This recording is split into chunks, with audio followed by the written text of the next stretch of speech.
All right, what's going on, everybody?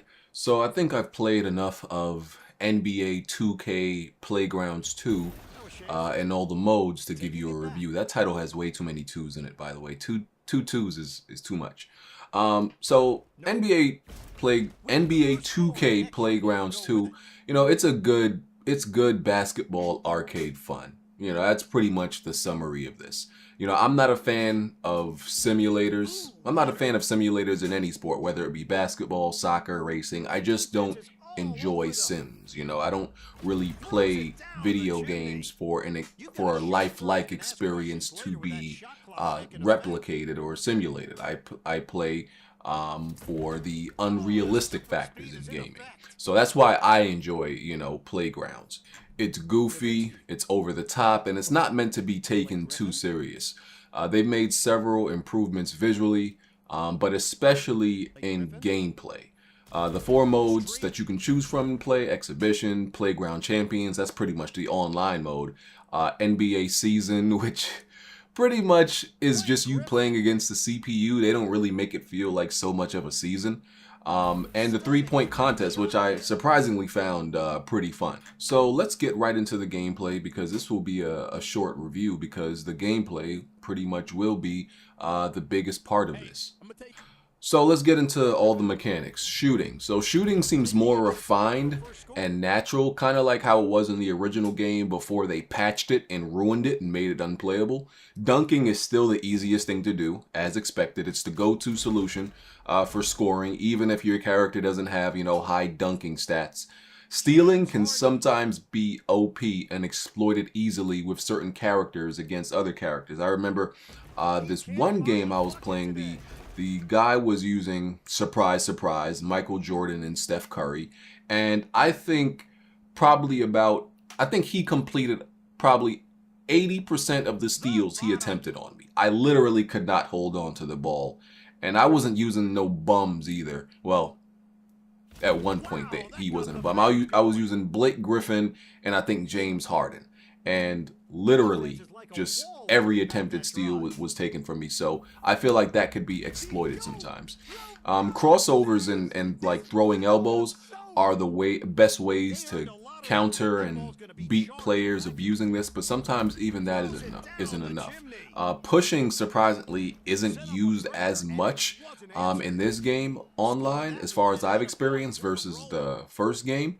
Probably because when you push, it leaves a player kind of stuck in that animation and flat-footed, and it uses a decent amount of stamina, I believe.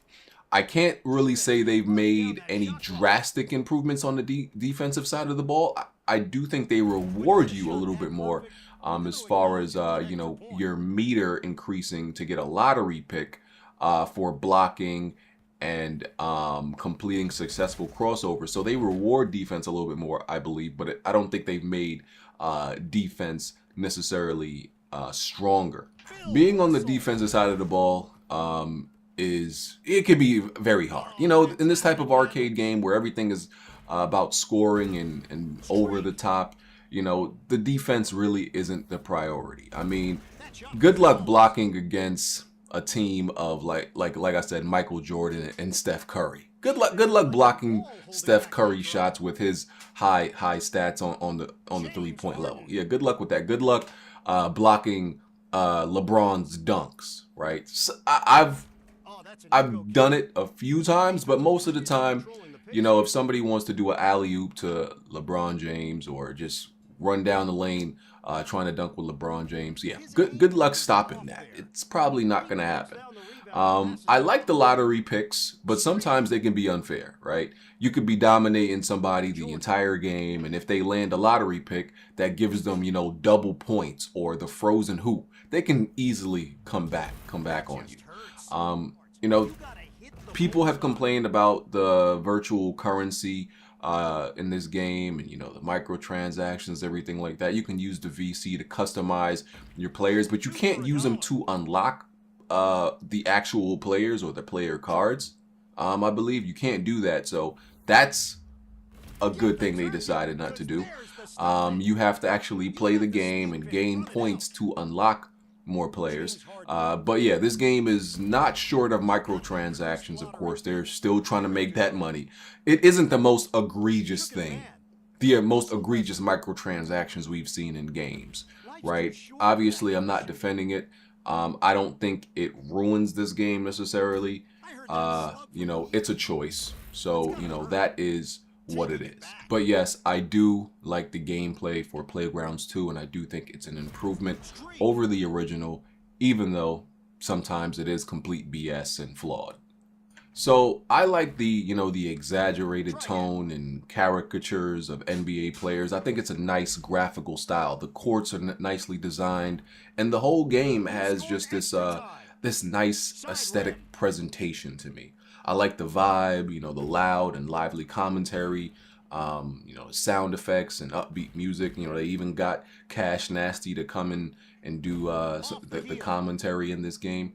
I think in this game, and some people may consider this blasphemous, I think this game in some ways does a better job at showing off the player detail than even The Sim. And that's probably due to the fact that it might be easier for them to show off certain details in this exaggerated graphical style than it is to do in a hyper realistic manner. So yeah, that's just my opinion. But overall, it's a pretty good looking game. It runs smooth. The online isn't laggy. I remember in some situations, you know, that was a problem on the original game. Some hiccups when you played online, some lag. But so far, I haven't encountered that at all whatsoever in this game. So this is pretty simple. I know some people that I know are, you know, they're not interested in playing this game at all. I think it really just comes down to preference. Are you into an arcade style basketball game? You know, that's a throwback to the ones that we used to play back in the day, because there's obviously, this is the only arcade basketball game that we have.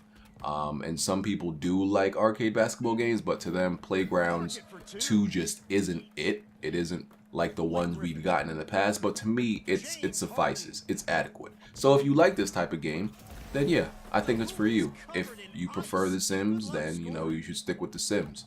You know, but it's just a game to fool around with, have fun, just go crazy online and everything like that. I wouldn't, obviously don't play this for the NBA season or anything like that. It's just to play random people online, kill time.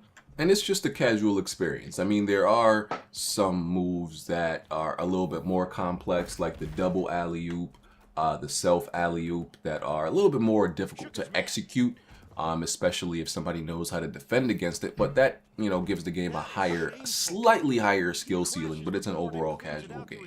So yeah, that's my verdict. You know, if you like arcade basketball games, get it. You'll enjoy it. If you don't, then don't.